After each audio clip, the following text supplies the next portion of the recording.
ஏமா நான்வெஜ்ஜே பண்ண மாட்டேன்னு சொன்னீங்க, முட்டை தக்காளி சட்னி பண்ணிருக்கீங்க. முட்டை தக்காளி சட்னியா? இது பன்னீர் புஜ்ஜி மோகி சூப்பரா இருக்கும். வா. இந்த பன்னீர் புர்ஜி கண்ணிமிக்கும் நேரத்துல செஞ்சு முடிச்சிடலாங்க. ஆனா செம்ம டேஸ்டா இருக்கும். இதுக்கு முதல்ல ஒரு பேனை வச்சு எண்ணெய் ஊத்தி கடுகு பருப்பு 5 பல்லு பூண்டு 2 வெங்காயத்தை பொடிப்படியா கட் பண்ணி போட்டு நல்லா வதக்கிக்கலாம். அப்புறம் பச்சை மிளகாய் இல்லனாலும் பக்கத்து வீட்டுல கடன் வாங்கி போட்டுருங்க. செம்ம டேஸ்டா இருக்குங்க.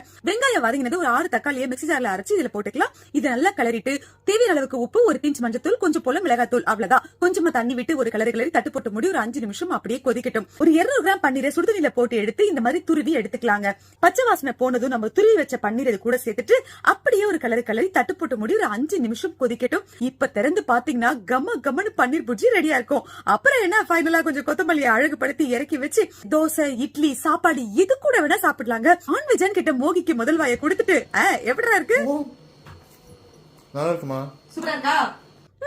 நிஜமாவே சூப்பரா இருக்குங்க. ட்ரை பண்ணி பாருங்க.